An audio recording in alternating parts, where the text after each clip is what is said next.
Shalom, shalom, shalom, peuple de Dieu, nous sommes là.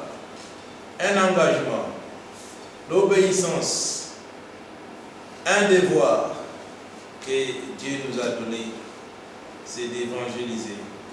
Alors, un privilège, Dieu nous a fait grâce, il y a des réseaux sociaux, nous voulons aussi entrer dans vos maisons à travers cette vidéo.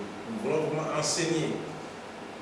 Vous n'avez pas le temps, mais nous rentrons maintenant dans vos maisons, dans vos télés, pour annoncer la bonne nouvelle.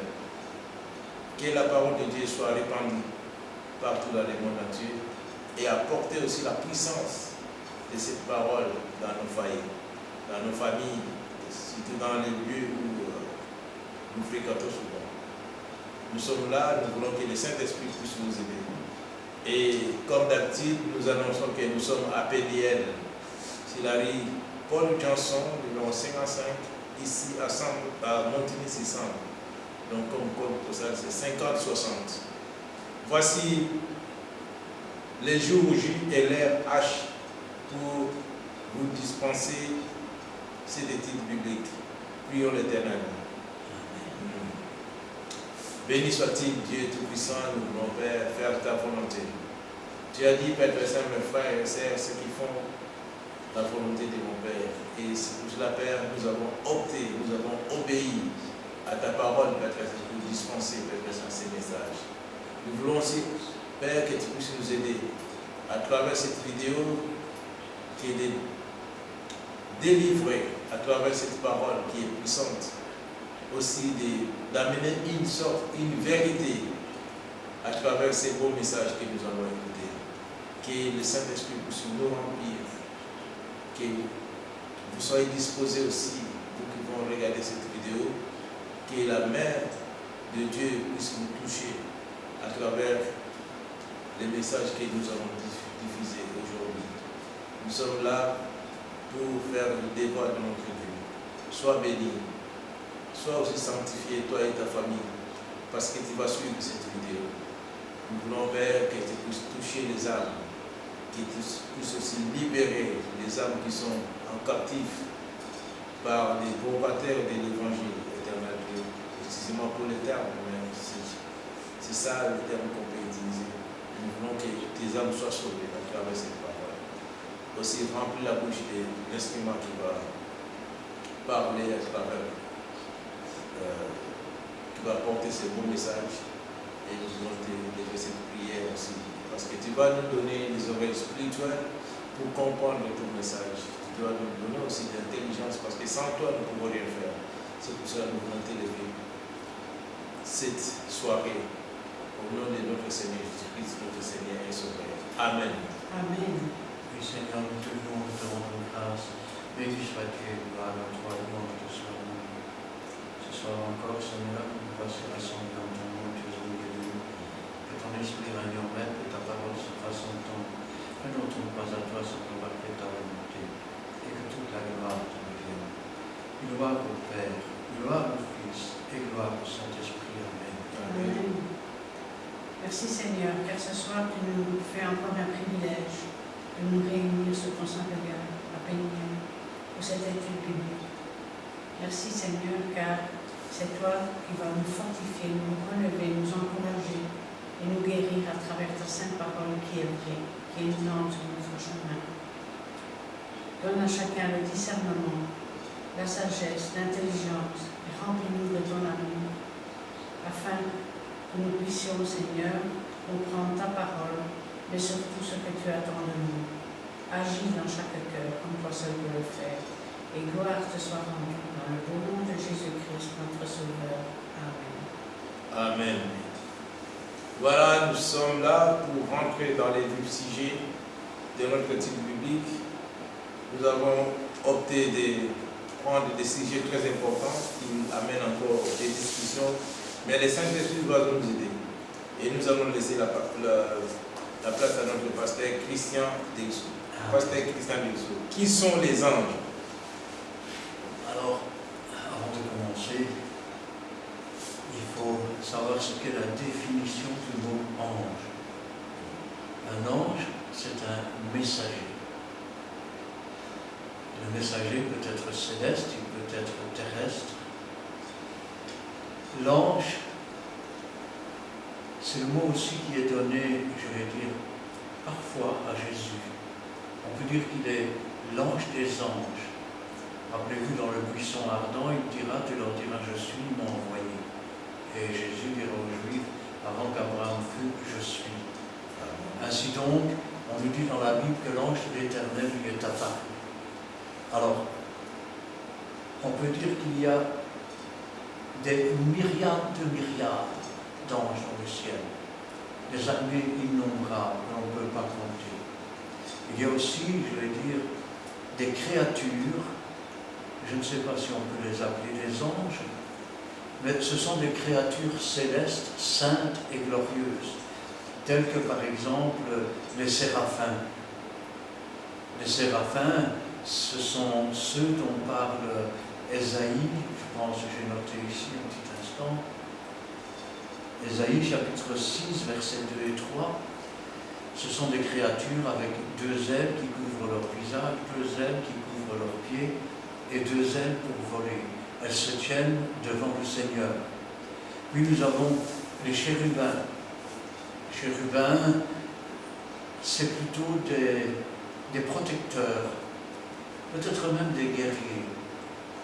C'est d'ailleurs deux chérubins que l'Éternel a mis devant l'entrée du jardin d'Éden avec des épées flamboyantes pour en garder le chemin. Aujourd'hui, on va se concentrer principalement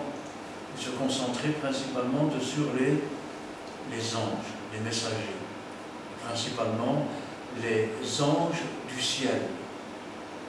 Alors, on peut commencer avec Hébreux chapitre 2, versets 5 à 7. En effet, ce n'est pas à des anges que Dieu a soumis le monde à venir dont nous parlons. Or, quelqu'un a rendu quelque part ce témoignage. Qu'est-ce que l'homme, pour que tu te souviennes de lui, ou le Fils de l'homme, pour que tu prennes soin de lui? Tu l'as abaissé pour un peu de temps au-dessous des anges. Tu l'as couronné de gloire et d'honneur. Tu as mis toutes choses sous ses pieds. Amen. Ainsi, Jésus, lorsqu'il est venu sur cette terre, il s'est abaissé. Et il a été, je vais dire, promu légèrement inférieur par rapport aux anges, en tout cas pendant un certain temps. Ce temps, eh bien, il a duré jusqu'à l'âge de 30 ans. 30 ans, âge auquel Jésus a pris son baptême. Et une fois sorti des eaux du baptême, il fut conduit dans le désert par le Saint-Esprit pour être éprouvé. Il est le premier en toutes choses. Ça devrait nous servir aussi d'avertissement.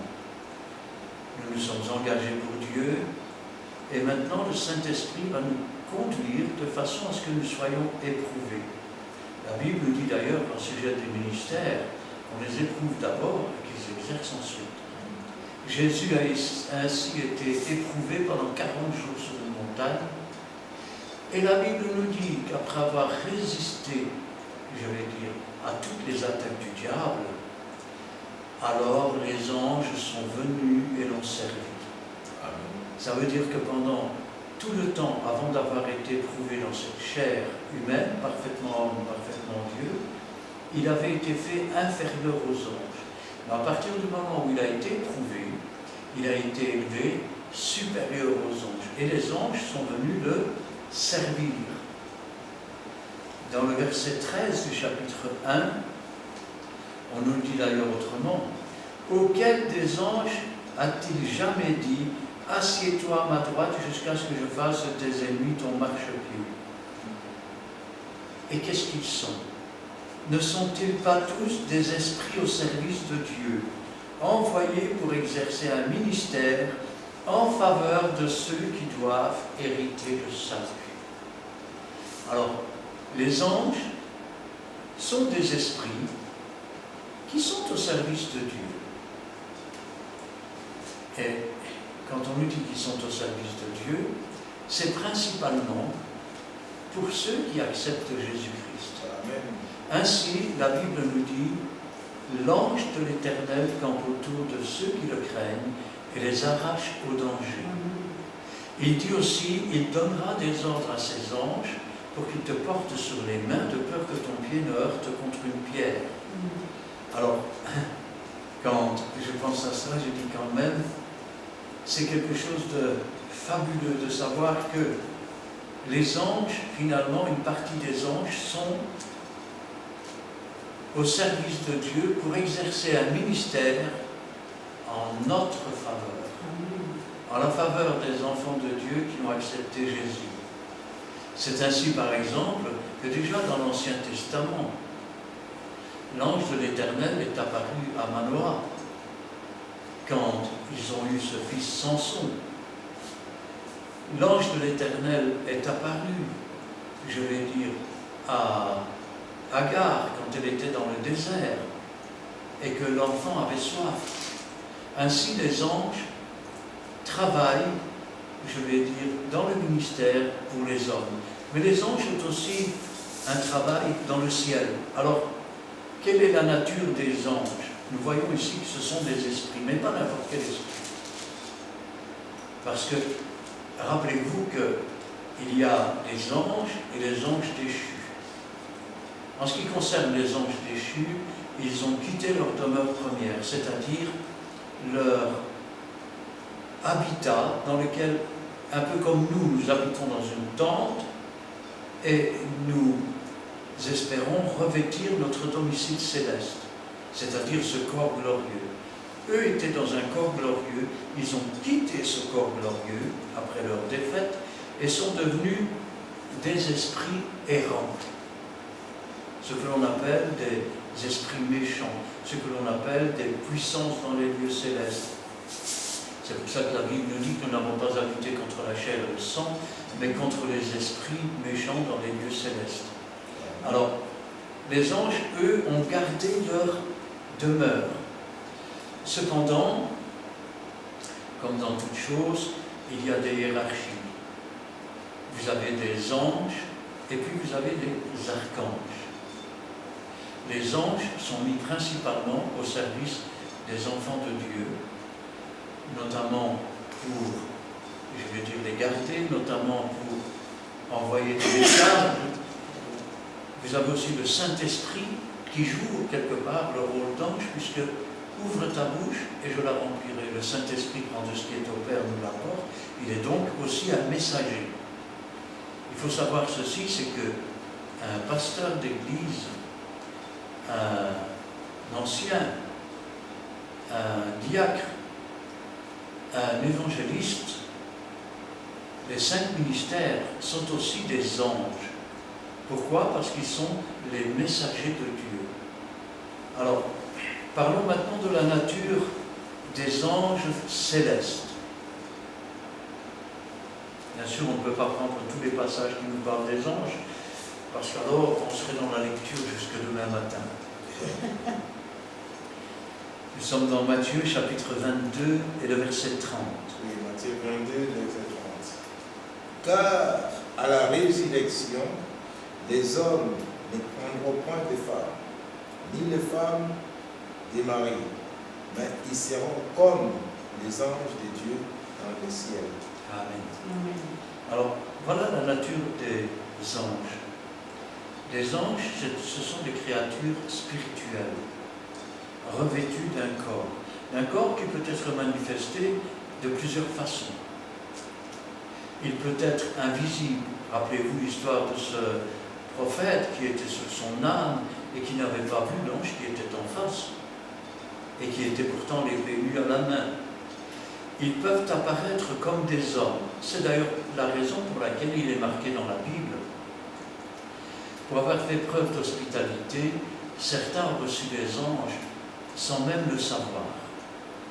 Alors, leur nature peut changer. Tantôt ils peuvent être transparents, tantôt ils peuvent apparaître sous l'apparence d'un homme, et tantôt ils apparaîtront, je vais dire, dans toute la gloire, dans des vêtements resplendissants, montrant ainsi leur gloire et leur puissance.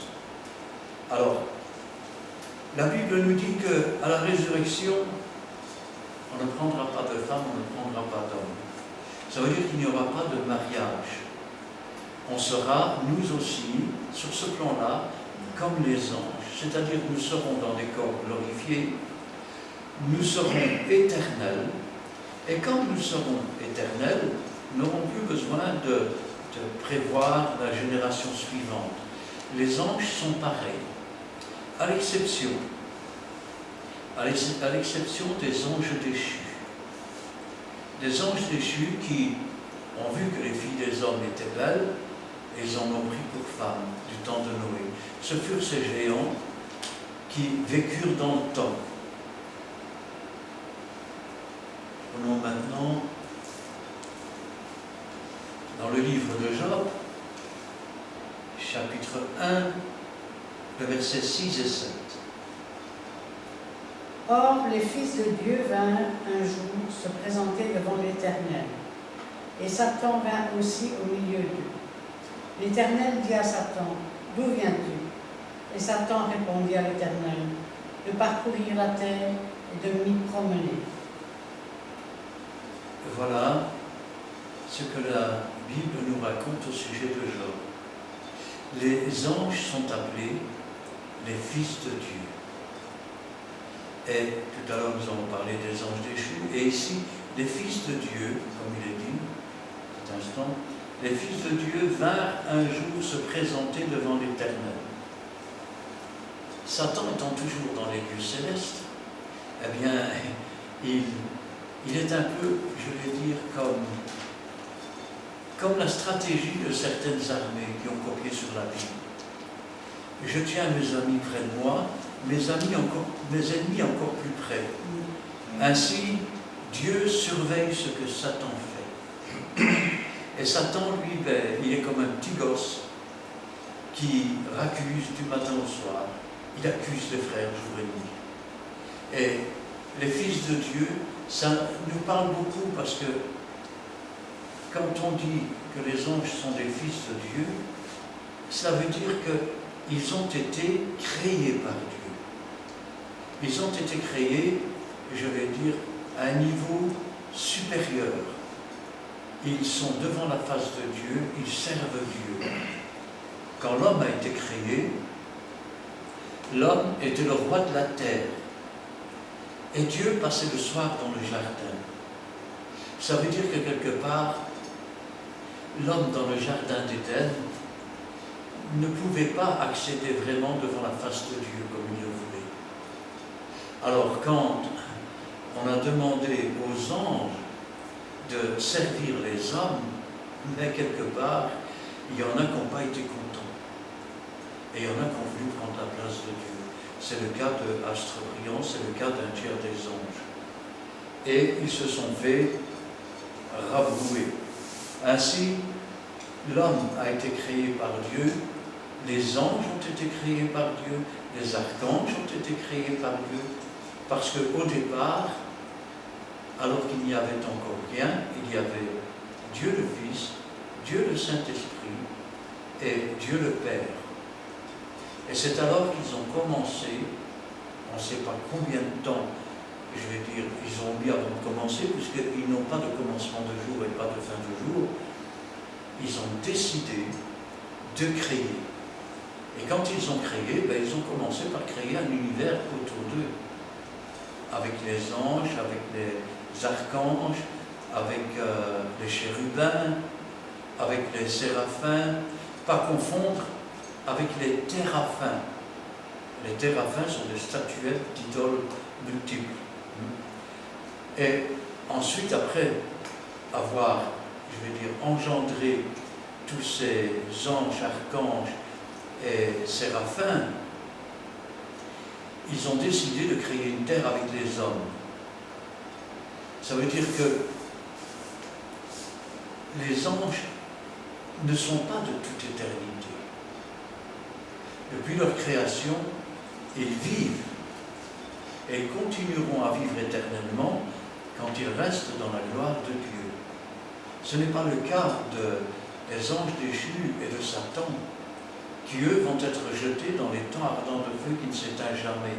C'est-à-dire la deuxième mort, la séparation définitive d'avec Dieu. Mais nous allons voir maintenant les anges. Alors nous sommes dans le psaume 89, verset 7. Nous sommes 89, verset 7. Car qui est dans les cieux peut se comparer à l'Éternel? Qui est semblable à toi parmi les fils de Dieu? Amen. Ici, on nous parle, je vais dire, de Jésus. Qui est dans le ciel? Car qui, dans le ciel, peut se comparer à l'Éternel? Qui est semblable à toi parmi les fils de Dieu? Alors, qui est semblable à Dieu, à l'Éternel, parmi les anges? Aucun. Ils sont au service de Dieu. Qui est comparable à l'Éternel de sur cette terre, car la parole a donné le pouvoir de devenir enfant de Dieu. Donc, nous sommes aussi des fils de Dieu. Amen. Qui est comparable? Jésus a dit, vous ferez les choses que j'ai faites, vous en ferez de plus grandes. Et pourtant, force est de constater que dans le monde, il n'y a rien de comparable à Jésus. Parce que Jésus a tellement fait de miracles qu'il n'y aurait pas assez de livres pour les écrire. Et que dans ce monde, on voit que l'amour du plus grand nombre s'est refroidi. On voit que, je vais dire, les anges, les messagers, ceux qui devaient apporter la parole de Dieu, ont souvent tordu le sens des Écritures. Et ils se sont écartés de Dieu. Alors ils vous disent que c'était pour dans le temps, on vous dit, mais Dieu n'a pas changé. Et si Dieu n'a pas changé, et si on ne trouve personne comparable à Jésus, ça veut dire que c'est nous qui avons changé. Ça veut dire que nous devrions prendre garde. Parce qu'il ne suffit pas de dire, Seigneur, tu as fait des prodiges et des miracles, et on a fait ça en ton nom. Jésus pourrait dire, retirez-vous de moi, je ne vous connais pas, vous tous qui commettez l'iniquité. Ce qui met une séparation entre Dieu et les hommes, c'est le péché, c'est les crimes. Ce qui a mis une séparation entre Satan et ses anges déchus et Dieu, c'est leur crime, c'est leur péché. Ainsi, si nous avons des anges, nous avons aussi une hiérarchie. Et la hiérarchie, ce sont les archanges. Les archanges sont, entre autres, des messagers, je vais dire, qui reçoivent leurs ordres directement de Dieu. Ils se tiennent, entre autres, devant la face de Dieu aussi. Ils reçoivent leur message directement de Dieu. Et quand ils reçoivent leur message de Dieu, non seulement, je vais dire, ils peuvent annoncer les plus grandes choses que l'humanité connaît, mais ils peuvent aussi, je vais dire, donner le signal de départ après qu'il l'ait reçu de Dieu. C'est ce que l'Épître aux Thessaloniciens nous dit, chapitre 4 et verset 16, même verset 15. Voici en effet ce que nous vous déclarons d'après la parole du Seigneur. Nous les vivants restés pour l'avènement du Seigneur, nous ne devancerons pas ceux qui sont morts. Car le Seigneur lui-même a un signal donné à la voix d'un archange et au son de la trompette de Dieu descendra du ciel et les morts en Christ ressusciteront premièrement. Ensuite, nous les vivants qui serons restés, nous serons tous ensemble enlevés avec eux sur des nuées à la rencontre du Seigneur dans les airs, et ainsi nous serons toujours avec le Seigneur. Consolez-vous donc les uns les autres par ces paroles. Verset 16. Car le Seigneur lui-même a un signal donné. Dieu donne le signal à l'archange. La voix de l'archange se fait entendre, elle est pour le Seigneur lui-même le signal. Car nul ne connaît l'heure ni le jour, ni les anges dans le ciel, ni Jésus quand il était sur la terre, mais Dieu seul. Le signal est donné par Dieu à son archange qui est en face de lui. L'archange, qui est le messager aussi, mais le chef des messagers, un des chefs, annonce la chose à la voix d'un archange, un signal donné par Dieu, et c'est la résurrection des morts. Maintenant, nous pouvons dire aussi que l'archange, il ne se contente pas, je vais dire, de recevoir les messages très importants, mais il lui arrive de faire face à Satan lui-même. Et il le fait en toute humilité, en toute simplicité. Combien de fois j'ai vu dans les églises, je me souviens d'un homme, il était sur la tribune, et je dis, Seigneur, je le plains. Il était en train de dire, mais moi je voudrais bien voir que Satan viendrait, tu verrais ce que je lui ferais. Cet homme ne savait pas de quoi il parlait, il ne savait pas de qui il parlait. Parce que même les chefs des anges, des archanges, font très attention à la façon dont ils font une chose. Quand nous sommes amenés, par exemple, à chasser un démon, il y a deux choses. La première, il faut que ce soit une œuvre préparée d'avance par Dieu. La deuxième, il faut que nous ayons la foi. Voici les miracles qui accompagneront ceux qui ont la foi.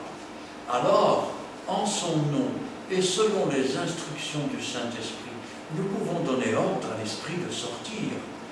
Mais nous ne pouvons pas faire n'importe quoi.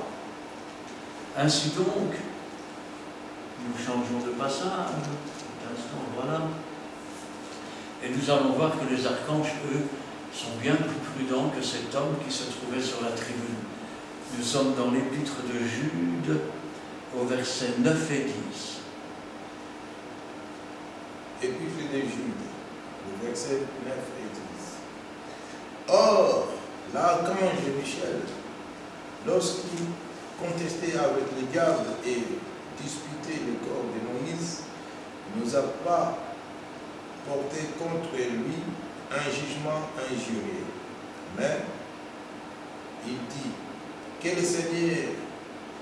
le Seigneur te réprime. Eux, au contraire, ils parlent d'une manière injurieuse de ce qu'ils ignorent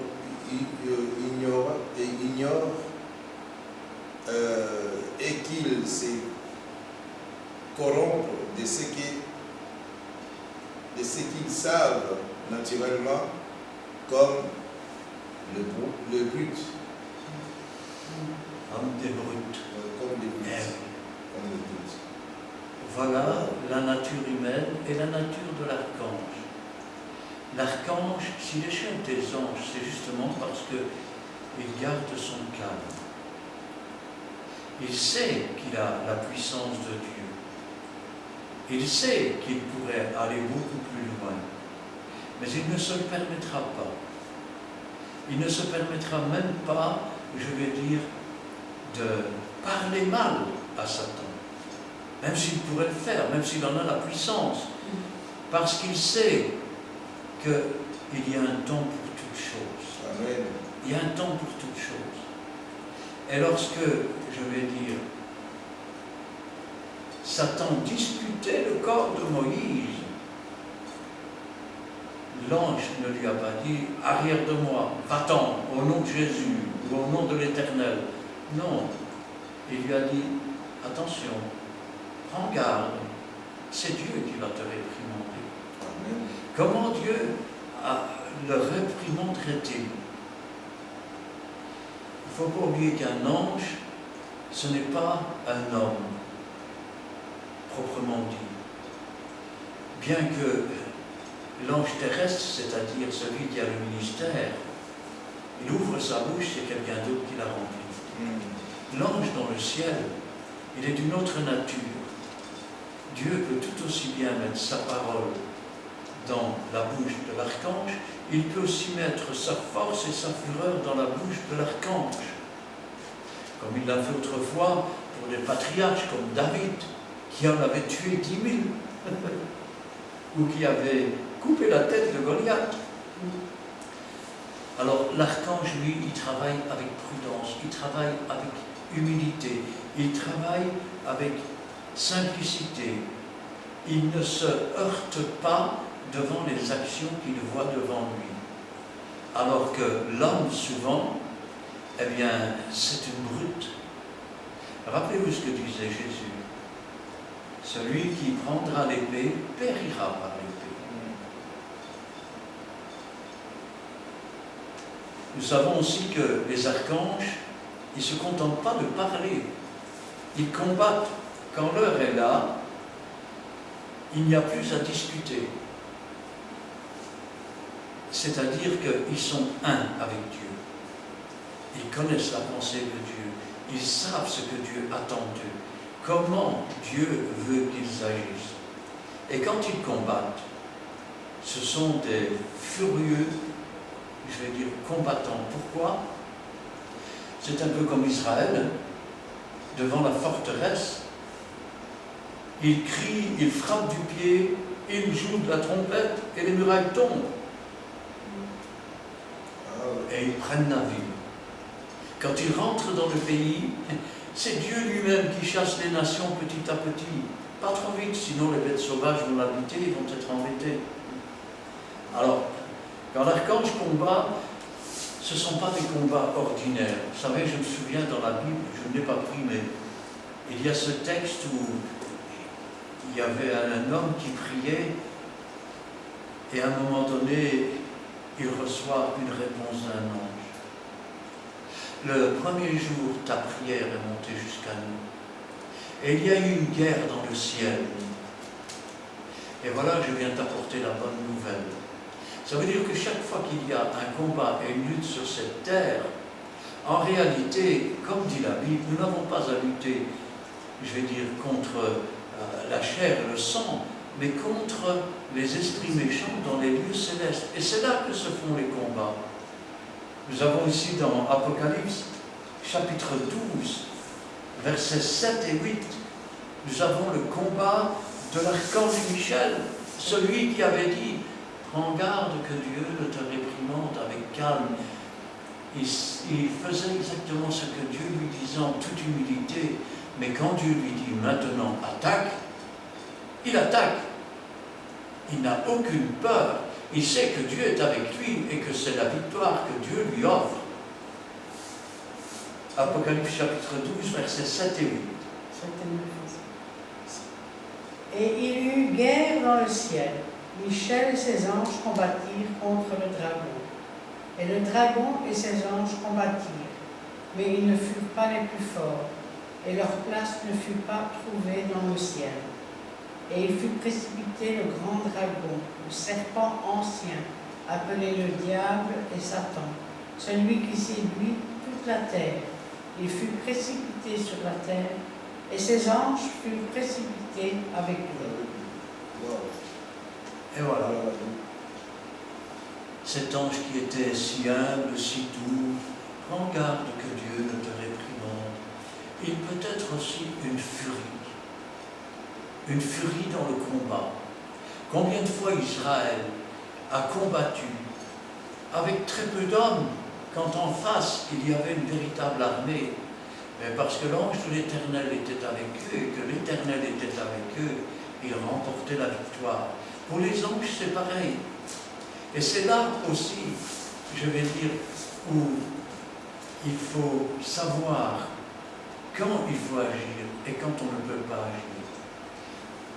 Comment savoir quand on peut agir et quand on ne peut pas agir? Comme les anges du ciel, pour ceux qui sont des messagers sur la terre. C'est simple. Il faut être soumis. Il faut être humble. Il faut se rendre compte que nous sommes l'instrument, nous ne sommes pas le maître. Ce n'est pas nous qui décidons quand, où et comment. Et c'est Dieu qui change les temps et les circonstances. Dans certains passages, il nous dira, celui qui s'assoit au bord de l'eau finira par voir ses ennemis passer. Mais dans d'autres passages, il nous dira, va avec la force que tu as, sachant que Dieu est avec nous. C'est la même chose pour les anges. Ces anges, en fait, nous instruisent un peu. Un instant, je cherche d'autres passages. Alors, maintenant, on peut prendre... non, 7, on va déjà pris. Un petit instant, je cherche le 8. Voilà, le 8. Nous sommes dans Romains. Romains, chapitre 8, versets 38 et 39.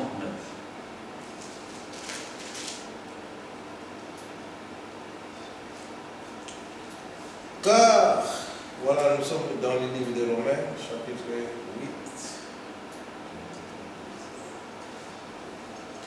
Ouais.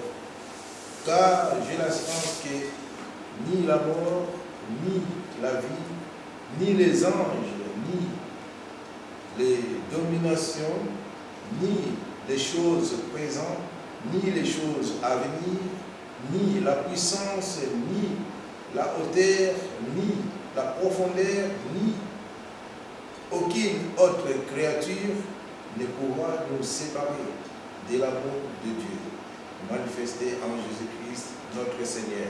Amen. Quand nous sommes ainsi soumis à la parole de Dieu, soumis à ses instructions, lorsque nous avons confiance dans chacune des promesses qui est dans sa parole, alors comme dit l'apôtre Paul aux Romains, j'ai l'assurance. À la différence de ceci, c'est que quand vous prenez une assurance, quelle que soit l'assurance, il y a toujours des tout petits machins marqués en dessous, que même avec les lunettes et la loupe, vous ne pouvez pas les lire.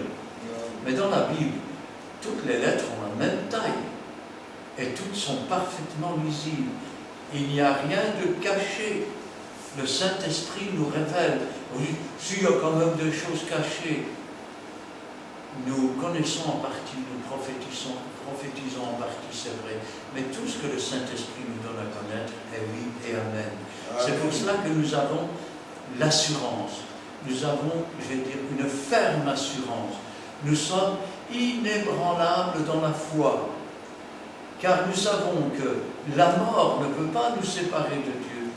Paul dira, la mort m'est un gain. C'est certain, parce que tant que je vis, je suis toujours en danger. Je peux toujours être victime des attaques du diable. Je peux être victime des attaques, je vais dire, des hommes conduits par le diable. Mais la mort ne peut pas me séparer de Jésus. La vie, à condition que je sois vraiment attaché à Jésus. Toute chose concourt au bien de ceux qui aiment Dieu. Eh oui. Et Dieu ne mettra pas sur nos épaules des choses qui dépassent ce que nous pouvons supporter. Alors, ni la mort, ni la vie, ni les anges. Ça veut dire que... Regardez ce qui est marqué dans la Bible. Quand bien même un ange, un messager, annoncerait autre chose que ce qu'il y a dans la Bible, eh bien qu'il soit voué à la destruction. Ni les anges, car s'ils boivent quelques breuvages mortels, au lieu qu'on leur donne l'eau de la source de vie, on leur donne de l'eau des sources crevassées, de l'eau empoisonnée, de l'eau ou du pain avec du levain pharisien. Ils ne mourront pas parce que l'Esprit de Dieu sera là pour leur dire « Oh, stop, ça c'est pas bon. Hein? » Ainsi, ni les anges, ni les dominations. Dans les lieux célestes, il y a des dominations. C'est ainsi que le prince de ce monde de ténèbres et ses anges, si on peut parler comme ça, on devrait plutôt dire ses déchus, ces esprits méchants avec lui, dominent sur le monde tout en étant dans les lieux célestes. Ni les dominations, ni les choses présentes, ni les choses à venir. Ça veut dire quoi? Ça veut dire que nous savons très bien ce qui va arriver dans les prochains jours, dans les prochains mois. Mais nous savons que ces choses ne vont pas nous séparer de Dieu. Amen. Nous savons qu'avec l'épreuve, Dieu donne toujours le moyen de s'en sortir. Parce qu'il est avec nous tous les jours. Et nul ne peut nous ravir de sa main. Ni des puissances. Parce que dans le monde, il y a des hommes puissants et il y a ces hommes votent des lois afin de manifester leur puissance à l'encontre, que ce soit de la terre, que ce soit des êtres humains, ou que ce soit des enfants de Dieu. Ni des puissances, ni la hauteur, ni la profondeur, ni aucune autre créature. Aucune créature, telle qu'elle soit, ne pourra nous séparer de l'amour de Dieu manifesté en Jésus-Christ, notre Seigneur. Amen. Amen. Amen. Gloire à Dieu. Nous sommes dans Jean chapitre 20 et le verset 11, nous allons voir que les anges parfois apparaissent sous forme humaine. Ils ressemblent à des hommes et ils sont vêtus. Alors, je sais bien que quand on parle des chérubins, on s'imagine des petits bébés, c'est souvent comme ça qu'on les représente, mais rappelez-vous que c'était des soldats qui gardaient l'entrée du jardin d'Éden avec des épées flamboyantes. Difficile pour un bébé de prendre une épée, hein. Mine de rien. Alors, verset 11. Cependant, Marie se tenait dehors près du sépulcre et pleurait. Comme elle pleurait, elle se baissa pour regarder dans le sépulcre. Elle vit deux hommes vêtus de blanc, assis à la place où avait été couché le corps de Jésus. L'un à sa tête, l'autre aux pieds. Ils lui dirent, « Femme, pourquoi pleures-tu » Elle répondit, « Parce qu'ils ont enlevé mon Seigneur et je ne sais où ils l'ont mis. » En disant ça, elle se retourna et elle vit Jésus.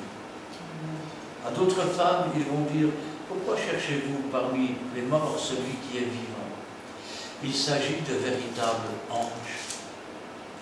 Ainsi donc, je vais vous raconter un témoignage. Ce n'est pas le mien, c'est un témoignage que j'ai reçu. Cet homme était à moto, il pleuvait et puis sa moto est tombée en panne. Alors il a retiré la bougie, mais suivant son langage, elle était morte. Et puis quelqu'un est apparu avec un long manteau, quelqu'un d'une forte stature, et lui a dit, essaye celle-ci. Alors il a pris la bougie, il l'a mis, il l'a vissé, un coup de clé, il a mis le bouchon, il a mis en route, la moto a démarré au quart de tour. Il a regardé, il était en pleine campagne, et il n'y avait plus personne. Il n'y avait plus personne. Je peux vous raconter aussi cette fois où je me trouvais au bord de la mer. Et à l'époque, j'avais très très mal au dos. Et je dis à mon épouse, si seulement j'avais un bâton. Et chemin faisant, je regarde, il y avait 3 hommes à peu près 150 mètres de distance. Et puis quand ils sont passés devant moi, ils ont planté un bâton. J'ai regardé, ils s'en allaient, ils le laissaient là, juste devant moi. Alors je me suis levé, j'ai pris le bâton, et quand je me suis retourné, ils avaient disparu. Ainsi, même parfois, pour avoir fait preuve d'hospitalité, vous pouvez recevoir des anges, que ce soit des hommes, des prédicateurs, des évangélistes, je vais dire, des gens qui servent Dieu et qui viennent vous apporter la bonne nouvelle, ou que ce soit des anges du ciel, sans que vous ne le sachiez. Rappelez-vous Marie, l'ange lui est apparu et lui a dit, je te salue, toi à qui une grâce a été faite. Eh oui, elle se demandait que signifiait cette salutation. Rappelez-vous Zacharie, à qui l'ange est apparu pendant qu'il offrait le parfum. Combien de personnes ont pu voir ainsi un ange apparaître? Et je peux vous dire que vraiment heureux ceux qui ont le cœur pur, car ils verront Dieu. Et certains qui réellement marchent avec Dieu ont vu Jésus. Paul lui-même l'atteste. J'ai vu une grande lumière et j'ai entendu une voix qui me dit, Saul, parce qu'à l'époque il s'appelait Saul, Saul, pourquoi me persécutes-tu? Il dira, mais qui es-tu, Seigneur? Je suis Jésus que tu persécutes. Ainsi, parfois ils apparaissent. Et parfois, je vais dire sous la forme d'un homme. Parfois, ils peuvent apparaître sous une forme glorieuse. Parfois, je vais dire, ils peuvent aussi agir en secret et disparaître tout aussi vite. Ainsi donc, ils sont vêtus de fin lin blanc. Parfois, on ne les voit pas. C'est ainsi que ce prophète avançait sur son ânesse et elle a refusé de continuer à avancer. Alors il l'a frappé. Alors elle s'est laissée tomber sur ses pattes. Et le prophète a voulu la frapper, mais l'âne lui a dit, est-ce que j'ai l'habitude d'agir envers toi de cette façon? Non. Ça n'a même pas étonné que l'âne parlait. Et c'est alors que l'ange lui est apparu qui lui a dit, si tu étais passé, je t'aurais tué. Car l'ange se trouvait sur le chemin qu'il devait emprunter avec l'épée nue à la main. Et pourtant, l'âne l'avait vu, mais le prophète ne l'avait pas vu.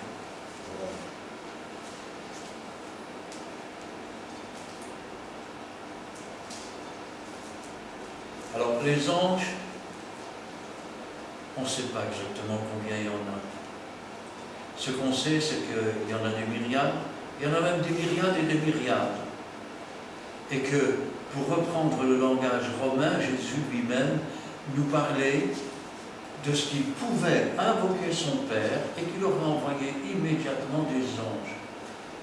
Je rappelle quand même que quand un ange lève la main, 1000 hommes peuvent mourir. Et regardez ce que Jésus dit dans Matthieu chapitre 26 et le verset 53.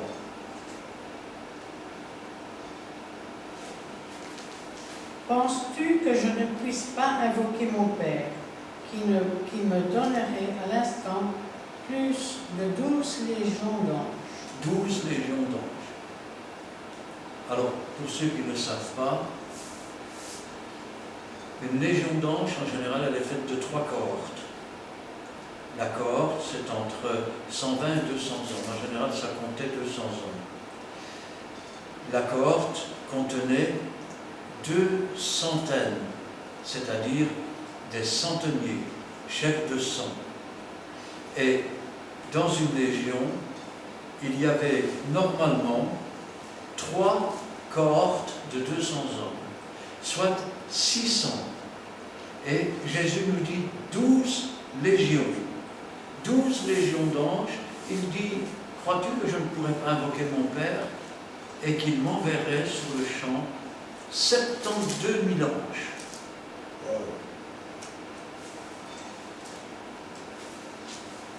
Vous dites 72 000 en une seconde. En une seconde. Et chaque ange, simplement levant la main, peut faire mourir 1000 personnes. Ça veut dire que Jésus aurait pu dire stop, j'arrête. Dieu n'a jamais été un despote avec qui que ce soit, même avec nous. Il nous a toujours laissé le libre arbitre, mais comprenant les choses de la puissance, des puissances qui se heurtent dans les lieux célestes et qui heurtent le monde, et sachant que sur Jésus et sur Dieu et sur le Saint-Esprit, on peut toujours compter, sachant qu'un ange ne nous lâchera jamais dans le combat, nous préférons demeurer attachés au Seigneur. Amen. Sachant que lui, il nous aime vraiment. Il n'est pas là pour profiter de nous.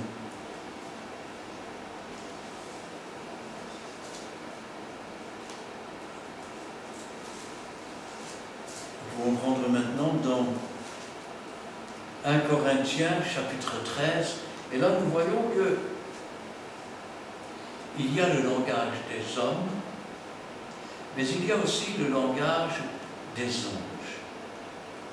Alors, il arrive parfois, notamment dans les parler en langue, que l'on parle le langage des anges.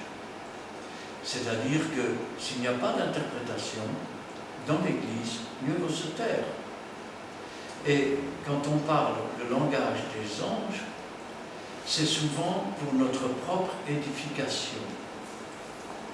Et c'est aussi parfois les anges qui nous soufflent ce langage, et là ce n'est plus un parler en langue, pour faire face à Satan, et pour nous arracher au danger. Regardez ce que nous dit le 1 Corinthiens 13 et le verset 1. Quand je parlerai les langues des hommes et des anges, si je n'ai pas la charité, je suis un airain qui résonne ou une cymbale qui retentit. Je vais dire autrement, quand j'aurai le don et la foi que pour chasser les démons, quand j'aurai la foi que pour déplacer les montagnes, quand je chasserai les démons, quand je guérirai les malades, ce sont des dons du Saint-Esprit. Ce sont des dons du Saint-Esprit. Ça n'a rien à voir avec le baptême du Saint-Esprit. Ça veut dire que si je n'ai pas l'amour, je dis autrement, si Dieu est amour, si Jésus-Christ est la manifestation de son amour, le baptême du Saint-Esprit, c'est l'amour de Dieu qui vient faire son habitation dans nos cœurs, dans notre âme.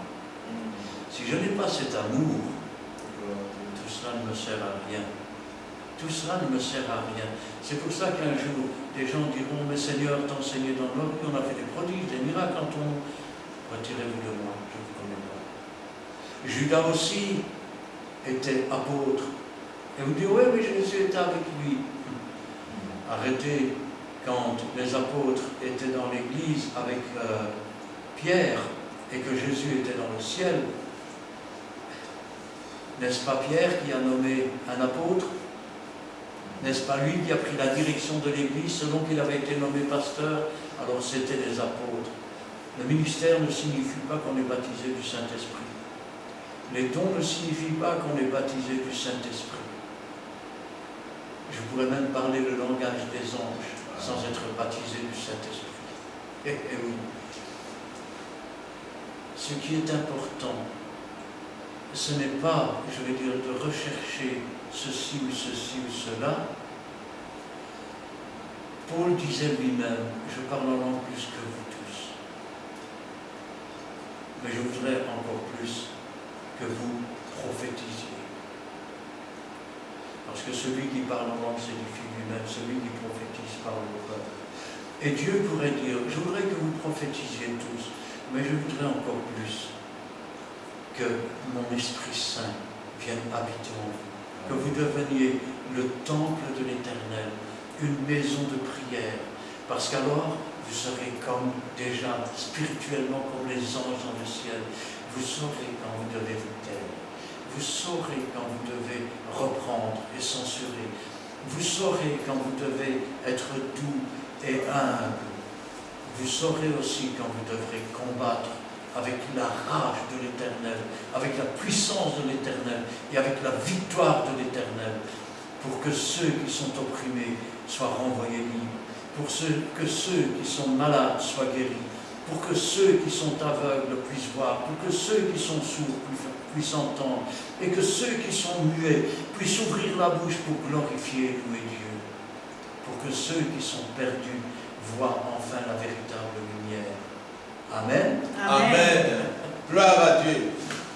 Voici qui sont les anges, les messagers, soit terrestres ou célestes. Vraiment, je vous laisse le temps aussi de voir, même revoir cette vidéo et comprendre qui sont les anges. Que Dieu vous bénisse. Prions l'Éternel, parce que nous avons commencé par la prière et nous terminons aussi par la prière, parce qu'il est notre alpha et l'oméga. Dieu Tout-Puissant, merci. Merci, Père Saint, de nous avoir donné aussi l'intelligence et la sagesse, Père Saint, pour faire comprendre, Père Saint, cette parole à travers des réseaux sociaux.